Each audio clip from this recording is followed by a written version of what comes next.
Un seul point à l'ordre du jour de cette conférence de presse. Le lancement de la campagne nationale Demain Sera, qui signifie la voie de la solidarité. Elle met l'accent sur les valeurs traditionnelles de solidarité, de partage et de résilience. La campagne nationale Demain Sera repose sur le renforcement des liens sociaux et la mobilisation des citoyens autour des populations vulnérables. La solidarité ne se décrète pas, elle se vit. Elle se cultive dans les cœurs, dans les familles, dans les communautés. Et c'est ensemble, en conjuguant nos forces, que nous pourrons rebâtir un Burkina Faso plus fort, plus digne et plus uni.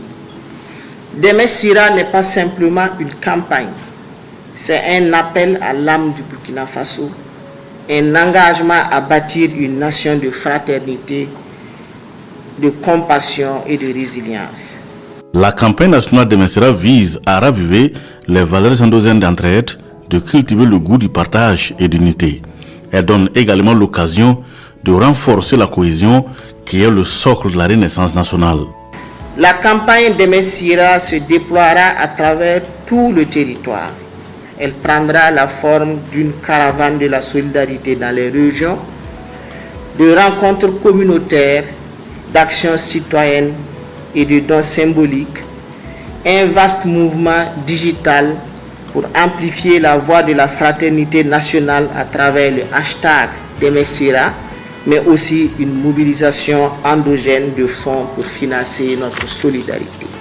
Pour y arriver, le gouvernement compte sur la mobilisation de tous, citoyens, entreprises et acteurs économiques, partenaires techniques et financiers, ainsi que la diaspora. À travers cette nouvelle trouvaille, les autorités veulent faire du Burkina Faso la patrie du cœur et du partage.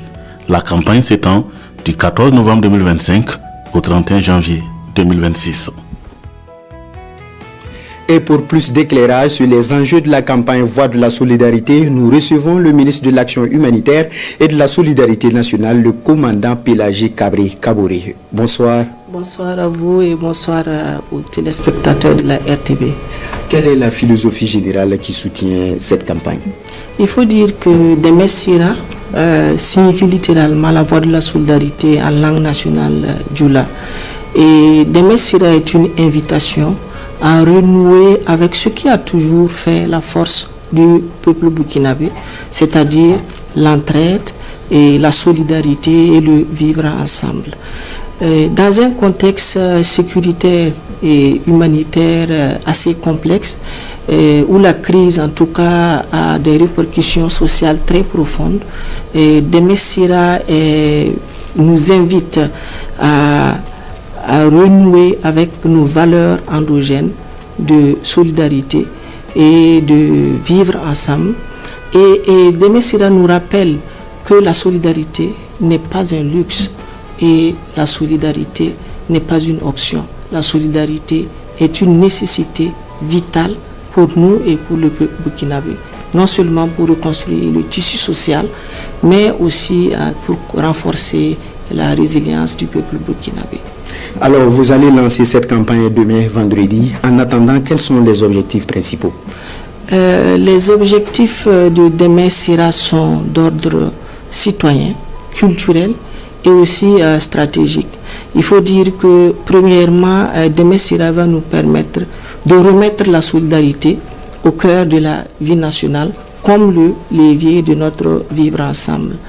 Et aussi, Demain Sera va permettre de mobiliser tous les Burkinabés, toutes les forces vives de la nation, les citoyens de l'intérieur, la diaspora, les sociétés privées, les forces de défense et de sécurité, les VDP, les OSC et tous les partenaires de l'État à contribuer d'une manière ou d'une autre à la solidarité nationale au Burkina Faso. Et aussi, Demain Sera va nous permettre de valoriser les actions du gouvernement et de ses partenaires en faveur de la solidarité et du vivre ensemble. Parce que nous avons beaucoup de mécanismes, nous avons des structures qui sont mises en place par l'État pour pouvoir permettre de réguler certaines situations, mais qui sont malheureusement souvent méconnues du public. Donc demain, cela va nous permettre de mettre en lumière des structures comme le Fonds national de solidarité, qui est le fonds qui accueille toutes les mobilisations qui seront faites, que ce soit en nature ou en espèces, et pour pouvoir redéployer au profit des personnes qui en ont le plus besoin. Ensuite, il faut dire que nous avons des structures comme les cours de solidarité, qui sont des cours qui sont un peu partout dans le Burkina Faso, où un Burkinabé qui a un problème pour se loger ne doit pas dormir à la rue. Il peut aller dans une cour de solidarité, se faire prendre en charge. Mais se faire prendre en charge, ça ne veut pas dire tomber dans l'assistanat prolongé. C'est pouvoir lui permettre de se relever en lui offrant des formations professionnalisantes et au métier, et en lui permettant en tout cas de mettre en place une activité génératrice de revenus pour pouvoir se prendre en charge et se réintégrer dans la société. Et enfin, ça va nous permettre en tout cas de mobiliser des ressources en nature et en espèces pour pouvoir restaurer la dignité humaine de toutes les personnes qui sont dans le besoin. Alors, mon commandant, peut-on avoir une idée des activités prévues pour cette campagne? Il faut dire que Deme Sira va se déployer sur plusieurs axes. Nous allons avoir le lancement déjà demain avec la cérémonie. Ensuite, nous allons avoir la caravane de la solidarité qui va partir de Ouagadougou et qui ambitionne de sillonner toutes les régions du Burkina Faso avec le flambeau de la solidarité qui sera allumé à l'occasion de la cérémonie de lancement. Nous allons avoir des théâtres forats, nous allons avoir des causeries éducatives, nous allons avoir des spots télé, nous allons avoir des enregistrements de personnalités en tout cas qui ont œuvré beaucoup pour la solidarité au Burkina Faso. Nous allons avoir aussi des dons de sang, des repas communautaires sur l'ensemble du territoire, et le tout pour pouvoir sensibiliser et mobiliser les Burkinabés autour de la solidarité. Nous allons aussi avoir une semaine nationale thématique où chaque jour nous allons mettre à l'honneur une de nos cibles, c'est-à-dire une journée pour les veuves, les orphelins, une journée pour les personnes handicapées, les personnes âgées, les personnes déplacées internes.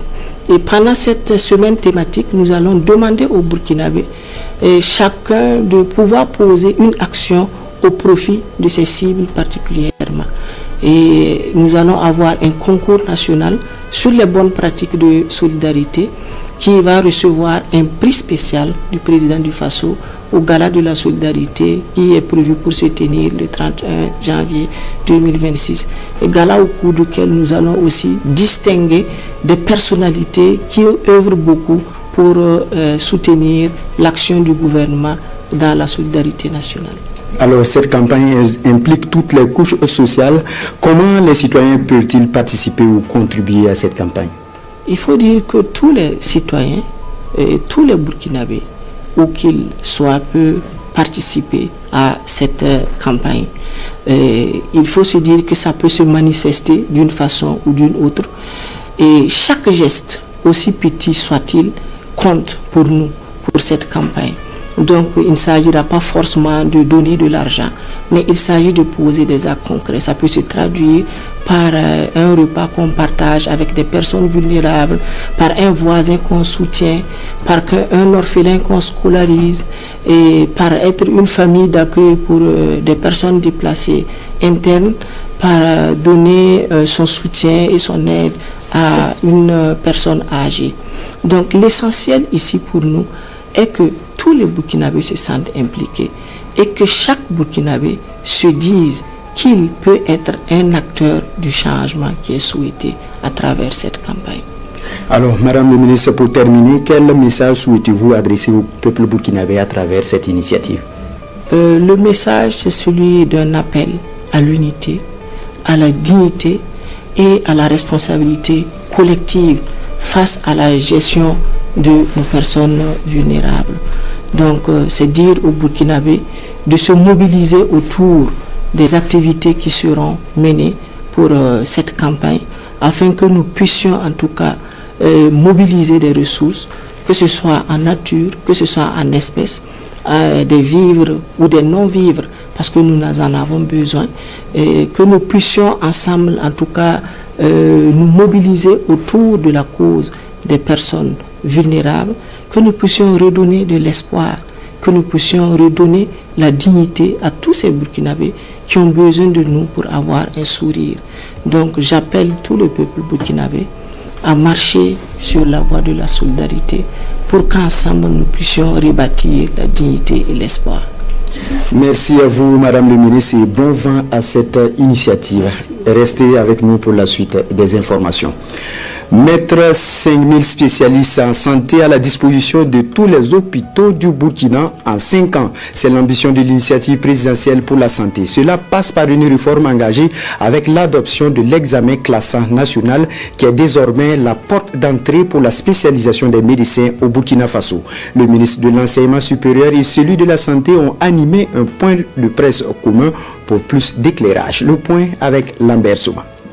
Le nouveau cahier des charges astreint aux instituts privés d'enseignement supérieur contient 145 articles avec des innovations majeures. L'une d'elles, c'est l'instauration d'un examen national pour l'obtention de la licence, du master et du doctorat. Cet examen concerne toutes les filières excepté la médecine.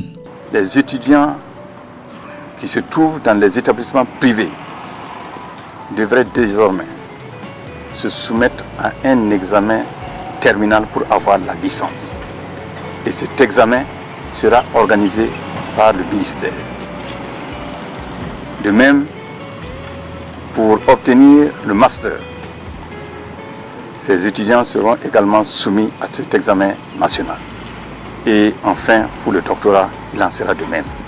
Les réformes touchent également les différentes filières de la médecine, de la pharmacie et de la chirurgie dentaire. Face au nombre croissant des étudiants et des difficultés liées à leur encadrement, le nouveau cahier des charges est clair. Chaque institut de formation doit se doter d'infrastructures nécessaires. Tous les passages, à tous les niveaux, de la première année à la dernière année, chaque année, l'étudiant sera soumis à un examen national.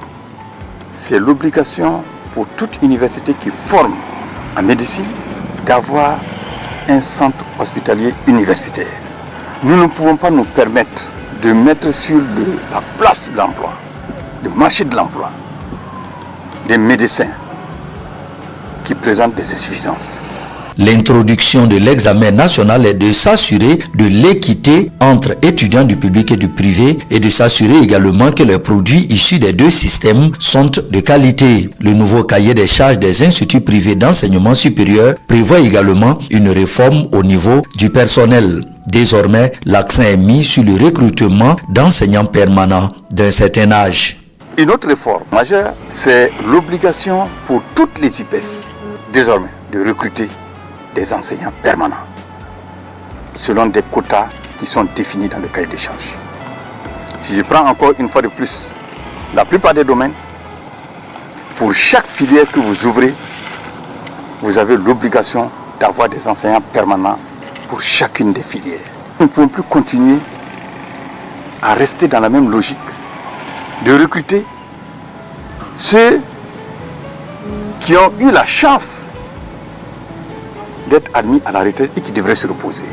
Le nouveau cahier des charges des IPES entre en vigueur à la rentrée académique 2026-2027. Le ministre Adjima Tiombiano invite les étudiants, les parents d'élèves, les responsables d'instituts supérieurs à s'approprier dès à présent ce nouvel outil qui entend impulser une dynamique nouvelle dans l'enseignement supérieur au Burkina Faso.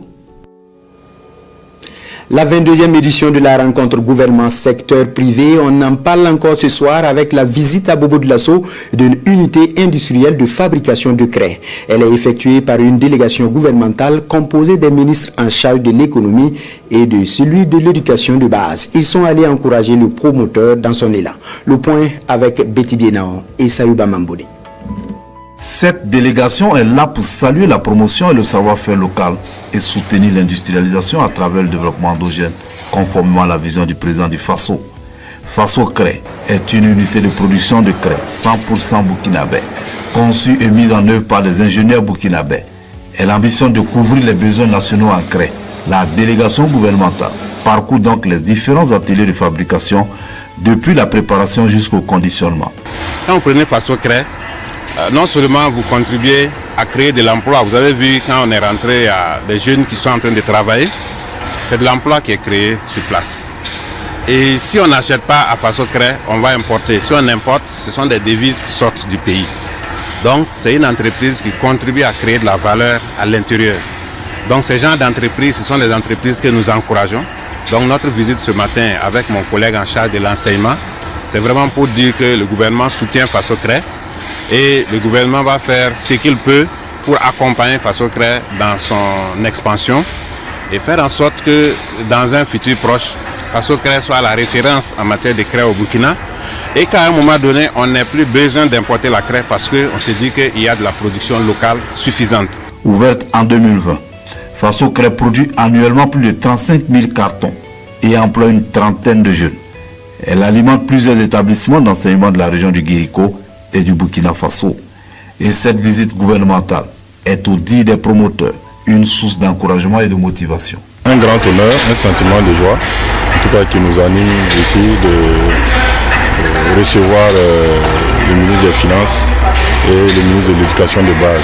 Naturellement, ça va permettre à Faso-Cré de grandir parce que si vous avez des ministres de la République qui s'intéressent à ce que nous faisons ici, notamment la production et la commercialisation des craies scolaires, cela veut dire que, en tout cas, à quelque part, ce qu'on fait, les autorités ont un regard dessus, ils savent qu'on existe et ils sont prêts, en tout cas, à nous accompagner. En soutenant les entreprises locales, les autorités entendent stimuler la création d'emplois, la transformation locale et la souveraineté économique. Restons à Bobo de Lasso où les ressortissants de la commune rurale de Koti dans la province du Tuy et l'Union des pépiniéristes jardiniers de la région du Guirico ont investi le site Faso-Mebo avec du matériel, du ciment, des plantes de plusieurs espèces et la somme de 350 000 francs CFA. Des dons comme contribution à la construction des zones urbaines du Burkina Faso. La remise avec Hassan Gourabou et Salam Dabal. 5 tonnes de ciment, 4 brouettes, 10 pelles et 5 paires de gants, c'est la réponse de la commune rurale de Koti dans la province du Tuy à l'appel du président du Faso, le capitaine Ibrahim Traoré, pour la construction du pays. Un engagement citoyen et patriotique qui vise à contribuer à l'édification de la nation. La population de la commune de Koti a exprimé sa volonté d'accompagner l'initiative présidentielle Faso-Mebo que notre gouvernement a lancée. Et depuis lors, en tout cas, il y a eu des contributions de part et d'autre selon leurs capacités.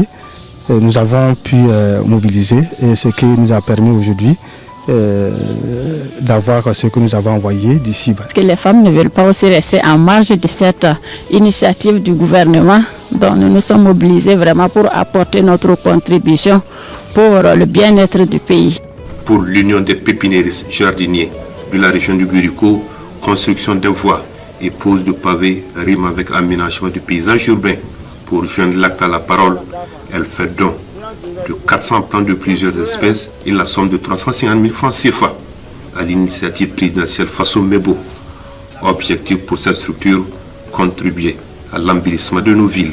Ce geste, ça signifie beaucoup de choses.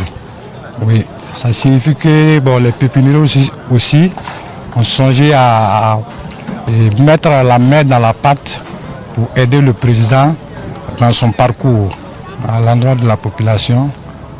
Si tout le monde pouvait prendre notre exemple, je croyais que ça pourrait s'avancer.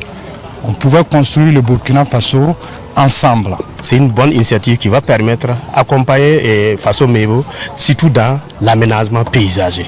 Parce que nous savons que au niveau des routes, il faut effectivement planter pour non seulement rendre la ville très belle, rendre également les villes agréables en circulant, qu'on puisse vraiment se reposer de temps en temps. Avant de prendre congé du site de l'initiative présidentielle, les donateurs du jour ont participé aux travaux de chargement et de confection de pavés. La mobilisation autour de cette initiative présidentielle est constatée à travers toutes les régions du Burkina. Faso-Mebo Dédougou, dans les Banquis, reçoit 10 tonnes de ciment de la part des forces de défense et de sécurité. Les corps militaires et paramilitaires de la localité concrétisent ainsi leur soutien en actes. Edouard Ouedraogo, Naba Ida Dabiri. Sur le site de réception des dons de l'initiative Faso Mebo, 6 au commissariat, la hiérarchie des corps militaires et paramilitaires viennent apporter une dizaine de tonnes de ciment. Par ces gestes, les forces de défense et de sécurité des régions de Banku et Sourou participent à l'embellissement des villes et au désenclavement des localités de cette partie du Burkina. Il faut dire que depuis le lancement de la dynamique de plusieurs autorités, à savoir la construction de la nation, les forces de défense et de sécurité, en marge de ce qu'il faut au quotidien pour la reconquête du territoire national, a décidé de ne pas rester en marche. Donc ce matin, ils ont décidé de venir contribuer à cette construction de la nation en apportant 10 tonnes de ciment pour les dites activités. Le haut-commissaire du Mouhoun, au nom des plus hautes autorités, traduit ses reconnaissances aux forces de défense et de sécurité de l'ex-région de la boucle du Mouhoun. D'une valeur de 10 tonnes de ciment que nous venons de recevoir ce matin. Et c'est l'occasion pour nous de les traduire au nom des plus hautes autorités de ce pays, toute notre reconnaissance pour l'engagement déjà sur le terrain, mais aussi l'engagement pour la construction de la patrie. Et nous invitons aussi les autres acteurs, nous invitons toute la population à emboîter le pas. En attendant le démarrage des travaux de Faso Mebo dans les régions de Banku et Sourou, les autorités appellent les fils et filles à laisser parler leur cœur. Numérisation de l'administration au Burkina, la Société nationale d'électricité du Burkina Faso, Sonabel, lance sa plateforme digitale de recrutement, un nouveau système numérique opté par la direction des ressources humaines dans la gestion innovante des candidatures et à rapprocher la société des jeunes talents burkinabés. Maria Matamboura. Fini les files d'attente et les méthodes classiques de dépôt physique et de traitement manuel des candidatures à la Société nationale d'électricité du Burkina, Sonabel. Désormais, toutes les personnes souhaitant postuler aux offres de la Sonabel devront le faire en ligne sur la plateforme e-recrutement. Cette solution numérique mise en place par la Sonabel permet aux candidats de suivre en temps réel l'évolution de leur dossier et de consulter les résultats en ligne. Pendant les recrutements, nous avons de longues files d'attente. Les candidats sont obligés souvent de passer la nuit à attendre le jour des recrutements et la direction a bien voulu mettre fin à cela, n'est-ce pas, en mettant en place cette plateforme. Il y a un volet administration de la plateforme, il y a le volet QCM que vous avez vu, il y a le volet candidature et il y a un volet commission. Ça veut dire lorsque un candidat dépose sa candidature, tout le processus se déclenche derrière jusqu'aux résultats finaux et il y a bien d'autres modules derrière qui permettent de gérer ces aspects-là. Avec cette plateforme, la Sonabel s'inscrit dans une dynamique de transparence en garantissant l'équité et l'égalité des chances dans l'accès à ces offres d'emploi. À travers la candidature en ligne, nous aurons l'opportunité de couvrir un grand nombre de candidatures. Et ensuite, la plateforme nous permettra d'améliorer l'efficacité de notre processus de recrutement à travers la réduction des délais de recrutement. Et enfin, elle va nous permettre de réduire les coûts du recrutement parce que la plateforme permet une réception en ligne. On n'a pas besoin de mobiliser des ressources pour cela. Et également, elle permet un tri automatisé et qui nous permettent au final d'économiser les ressources financières jadis destinées à ces deux étapes du processus de recrutement. La plateforme e-recrutement est accessible à travers le site www.sonabel.bf et cela uniquement pendant les périodes de recrutement. Le personnel du centre hospitalier universitaire Yalgado Ouedraogo, solidaire des orphelins et veuves des forces combattantes. Hier mercredi, il a fait don de 200 bons de soins à la direction centrale de l'action sociale des armées d'une valeur de 15 000 francs CFA chacun. Un acte patriotique en réponse à l'appel du chef de l'État, le capitaine Ibrahim Traoré. La remise avec Nongba Kouda et Fanta Ouattara. 200 bons de consultation et d'examen biologique au profit des familles des forces de défense et de sécurité tombées pour la défense de la patrie. Un geste de solidarité de l'ensemble du personnel du centre hospitalier universitaire Yalgado Ouedraogo représenté ici par son directeur général. Chaque bon a une valeur de 15 000 francs CFA. Les bons de consultation servent à prendre en compte l'ensemble des pathologies qui peuvent être soignées au niveau du CHU Yalgado Ouédraogo. Et ces bons que nous avons offerts cet après-midi n'ont pas de date d'expiration. Donc c'est des bons qui peuvent être utilisés à tout moment par les bénéficiaires de ces bons, bénéficiaires qui seront orientés au CHU Yalgado Ouédraogo par la direction de l'action sociale du service des armées. Pour la directrice centrale de l'action sociale des services psychologiques des armées, ce soutien honore la mémoire des héros tombés pour la reconquête de l'intégrité du territoire national. Elle salue un acte patriotique. Le geste du CHU Yalgado Ouédraogo traduit leur engagement pour la cause des familles des militaires, et c'est un signe du lien armée-nation. C'est un signe que le peuple soutient son armée et accompagne son armée dans toutes les actions qui sont faites pour la défense de la patrie. En guise de remerciement, la délégation repart avec une plaquette de reconnaissance. La directrice centrale appelle à l'union sacrée autour des FDS qui se battent jour et nuit, souvent jusqu'au sacrifice ultime, pour que la nation reste debout.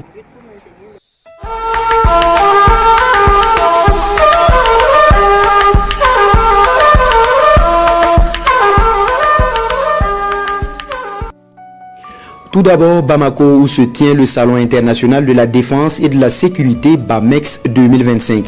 Rendez-vous technologique et stratégique adapté aux conflits asymétriques, le BAMEX 2025 entend ouvrir des horizons pour les États africains au plan des innovations. La République de Turquie est le pays invité d'honneur à cette première édition.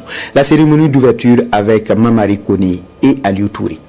Dans un environnement international en pleine mutation marqué par la multiplication et la persistance des crises, l'Afrique se trouve au cœur d'enjeux sécuritaires et géopolitiques sans précédent. Une situation qui fragilise sa stabilité et hypothèque son développement.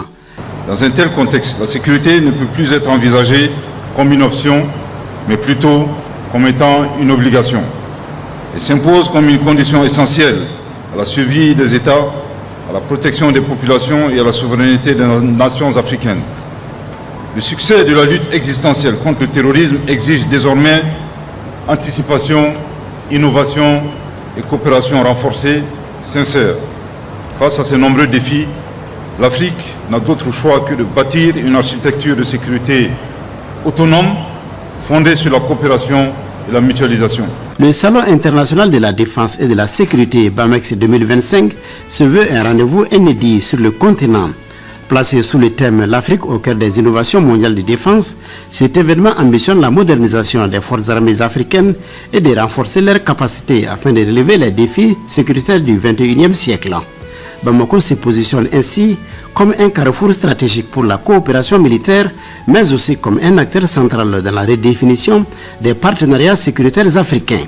Le Salon international d'exposition de la défense et de la sécurité de Bamako, BAMEX 2025, est né de cette conviction profonde, celle que la sécurité et la souveraineté des nations africaines doivent reposer d'abord sur leurs propres forces, leurs propres compétences et leurs propres alliances. Ce n'est donc pas un hasard que le BAMEX 25 est placé sous le haut patronage de son Excellence le général d'armée Assimi Goïta, président de la transition, chef de l'État, chef suprême des armées. En effet, le président de la transition, chef de l'État, a toujours accordé la priorité au renforcement des capacités des forces de défense et de sécurité maliennes afin de leur permettre de s'acquitter de leur mission régalienne de défense du territoire national et de protection des populations et de leurs biens. Pour le chef du gouvernement, les modèles traditionnels de financement reposant sur l'assistance extérieure, les prêts militaires étrangers ont montré leurs limites. Face à la situation, la Turquie propose des approches novatrices fondées sur la coopération industrielle et le cofinancement, comme l'a laissé entendre le directeur du salon. À Ouagadougou, les forces vives de la région du Kadiogo se sont retrouvées ce matin autour du président de la Commission nationale de l'Alliance des États du Sahel, Bassolma Bazi. Avec lui, il a été question d'échanger sur les missions de l'institution pour une meilleure appropriation de l'AES par les populations. Le point avec Jean-Eudes Bayala et Jean-Modeste Ouedrago. Devant un public composé du gouverneur de la région du Kadiogo, des autorités administratives, coutumières et religieuses, mais aussi de nombreux jeunes et femmes mobilisés, Bassolma Bazi déroule le message de l'Alliance des États du Sahel. La conférence régionale consiste à présenter un certain nombre d'éléments, mais pas que. Elle consiste aussi à écouter, à recenser et à transmettre à qui de droit ce que les communautés pensent, ce que les populations pensent. Dans une communication à la fois pédagogique et engagée, il revient sur la genèse de cette alliance, née le 16 septembre 2023, de la volonté du Burkina Faso, du Niger et du Mali. Le président de la Commission nationale AES ajoute que cette alliance est une réponse historique face à des décennies de domination politique, économique et culturelle. Très critique vis-à-vis de l'impérialisme, il appelle les populations à rester unies autour des trois dirigeants de l'Alliance, à savoir le général Assimi Goïta du Mali, le général Abraman Tiani du Niger et le capitaine Ibrahim Traoré de Burkina Faso. La marche reste longue, peut-être difficile, mais on doit en avoir conscience et être prêt à consentir le sacrifice, parce que ce n'est pas une question de nous qui sommes là actuellement. C'est une question des enfants et c'est une question de nos arrière-petits-enfants. Le message de Bassolma Bazi a forcément touché des cœurs et l'AES se présente comme une boussole pour toute l'Afrique. L'AES est une dynamique que nous, en tant que panafricanistes, nous portons parce que nous pensons que l'AES peut être le noyau de l'unité africaine, qui est un objectif que, en tant qu'Africains, nous recherchons le plus. Nous ne pouvons pas nous développer en tournant dos à qui nous sommes, à notre passé, à nos sources. Il nous faut un retour fondamentalement dans les sources pour y prendre tout ce qui est positif parce que nous en avons besoin. Cette rencontre régionale du Kadiogo s'inscrit dans une vaste campagne de sensibilisation nationale menée par la commission AES sur toute l'étendue du territoire. Une démarche qui vise à ancrer les valeurs de l'Alliance dans les esprits. Ici, à Ouagadougou, les participants ressortent très satisfaits et plus déterminés. Aujourd'hui, nous avons décidé de prendre notre liberté. Le Burkina Faso, avec les pays qui sont dans l'AES. Donc, nous disons vraiment que l'idée est la meilleure. Comme lui-même, il a dit, que si le chef de l'État parle, c'est qu'il sait que le peuple est derrière lui. Et effectivement, nous sommes derrière eux tous. Que ce soit chef d'État, soit ministre. L'essentiel qu'il parte dans le sens que le peuple veut. Il a bien dit de revenir à nos sources. Car les impérialistes nous avaient envoyés de toutes catégories confondues. Et puis nous a rappelé de savoir plus que l'Afrique est le berceau de l'humanité. Beaucoup de choses à retenir, beaucoup d'éveil de conscience qu'il a mené aujourd'hui. Donc, facilement, nous pouvons dire que l'AES, la Confédération des États du Sahel, est sur la bonne marche. Après le Kadiogo, la tournée de sensibilisation et de mobilisation citoyenne se poursuivra dans d'autres localités de Burkina Faso. À Niamey, le secrétaire général adjoint de la présidence de la République a procédé hier à l'ouverture officielle d'un séminaire de haut niveau. Les travaux portent sur l'édification de la Confédération des États du Sahel dans le contexte de la refondation. Farida Yazoua. Ce séminaire s'inscrit dans la dynamique de la refondation nationale prônée par les plus hautes autorités de la refondation et vise à renforcer les capacités des cadres de l'administration sur les fondements, les objectifs et les implications de la Confédération des États du Sahel. Un projet commun porté par les pays membres de l'Alliance des États du Sahel AES.